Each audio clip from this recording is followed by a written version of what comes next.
علی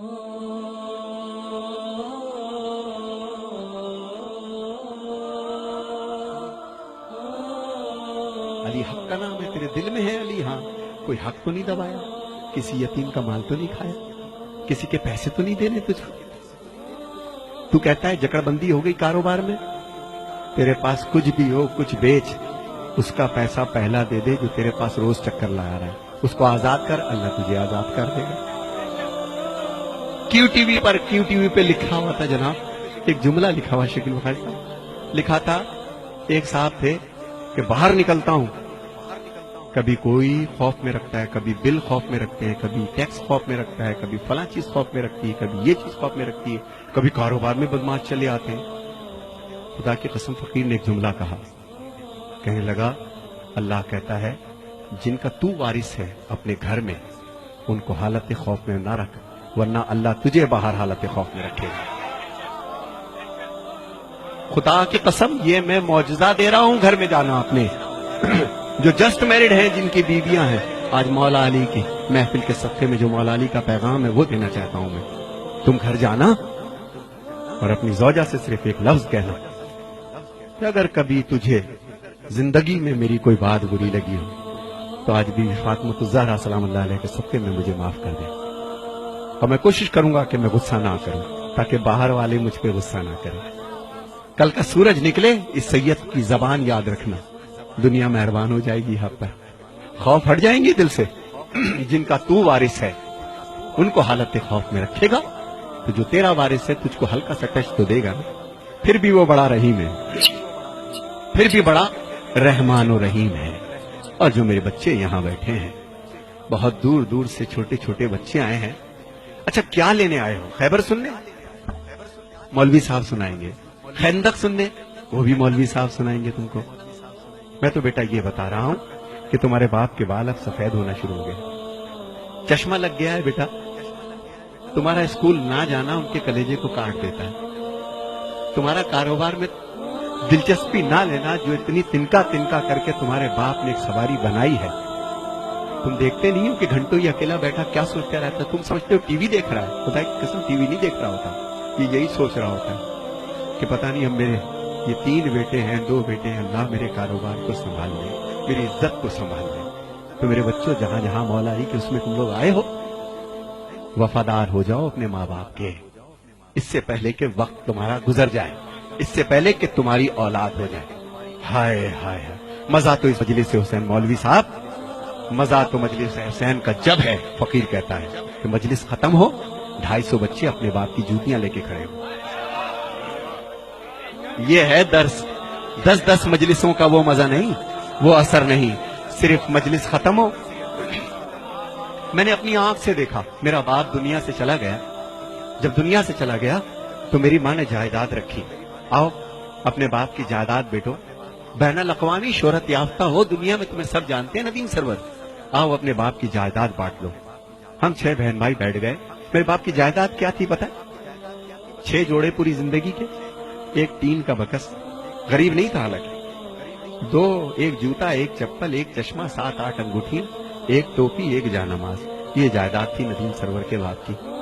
مگر اسی ندیم سرور کے باپ کو ایک دفعہ میں نے دیکھا، بتاتے کسی کو نہیں تھے کہ میں باپ ہوں ندیم سرور کا، اتنے سادہ تھے، رش میں کچل گئے، چشمہ وہ جا کے پڑا، کسی نے پیچھے سے اٹھا رہے تھے، کسی نے دھکا دیا، پیشانی زخمی ہو گئی، میں تڑپ گیا، خدا کے قسم تڑپ گیا ابا۔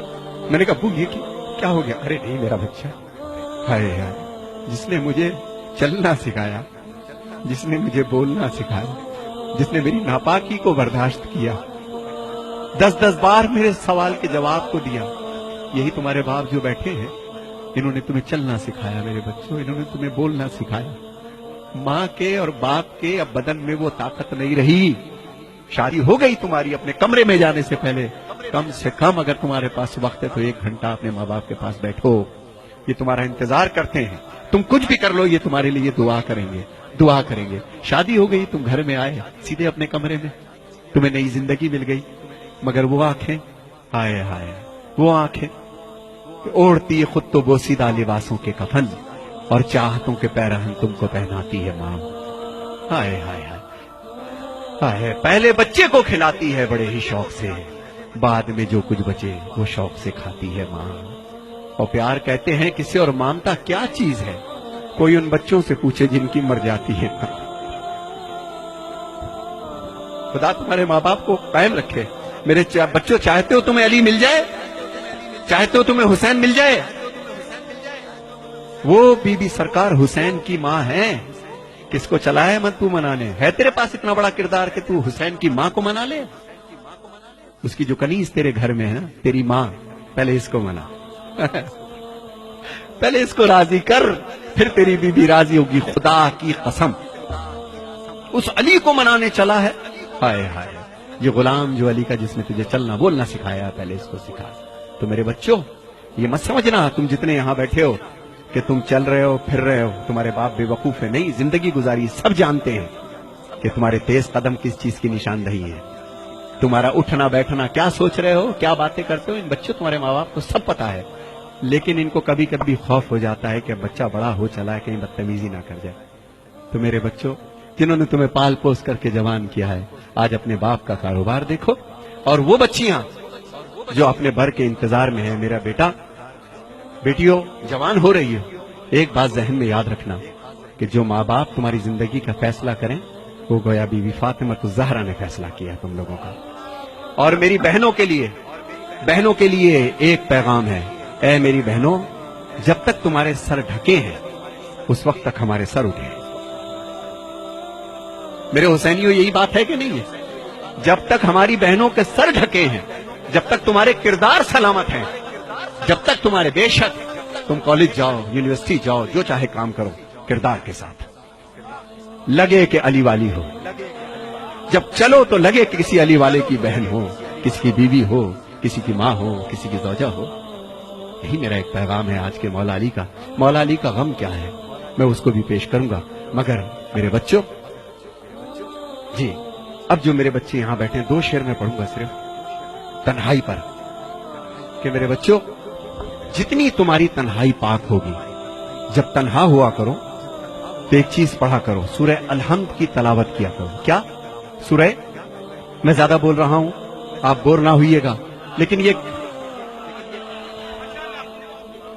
یہ میری اماں کی باتیں ہیں، یہ میری امی کی باتیں ہیں، جنہوں نے بچپن سے سکھائی، اور میں اب بچوں تک وہ چیز میں پہنچانا چاہتا ہوں، تو میرے بچوں یاد رکھنا، اب جو میں کلام پڑھ رہا ہوں، جس وقت تمہیں کوئی نہیں دیکھ رہا ہوتا، مت سمجھنا کہ تمہارے ماں باپ سمجھتے نہیں تم کو کہ تم اس وقت بھی کیا کر رہے ہو. جب تم تنہا ہو تو اہدنا الصراط المستقیم سورہ الحمد کی تلاوت کیا کرو. اور جو مومن و مومنات یہاں بیٹھے ہیں، جس ذہنی اور جسمانی پریشانی میں ہو، شب جمعہ میں یا کسی بھی رات میں، بعد نماز یا شب میں، وضو کر کے 70 مرتبہ سورہ الحمد پڑھیے بسم اللہ کے ساتھ. معصومین فرماتے ہیں کہ عجب نہیں ہے کہ مردہ زندہ ہو جائے. دوبارہ نہیں بتاؤں گا. اور ایک چیز، اگر کوئی بہت بڑی پریشانی ہے تو 10 تسبیح اللہ الصمد، اللہ الصمد، 3 صلوات پڑھ کے اللہ الصمد، اللہ الصمد، اللہ الصمد. تیسرا سورج نکلے گا اور تمہاری مشکل حل ہو جائے گی انشاءاللہ. ایک شخص تھا جس کو پھانسی کی سزا ہو گئی تھی. اس نے قید خانے سے کسی کو پیغام بھیجا تھا. کسی آیت اللہ نے اس کو پرچے پہ لکھ کر کے دیا کہ تو بے گناہ ہے، اور ہو سکتا ہے کسی زیادتی کی بنا پر یہ پریشانی دیکھ رہا ہو، کسی کو پریشان کیا ہو، کسی کا دل دکھایا ہو تو نے، تو اللہ الصمد کی تسبیح کر روزانہ 10 دفعہ. اور دوران تسبیح اگر تو 4 دفعہ کرے اور بیچ میں سے کٹ ہو جائے کسی وجہ سے، تو باقی 6 بعد میں کر لو. 10 اس کو مکمل کرو، روز کرو، انشاءاللہ 3 دن میں تمہارے مسئلے کا حل آئے گا. اللہ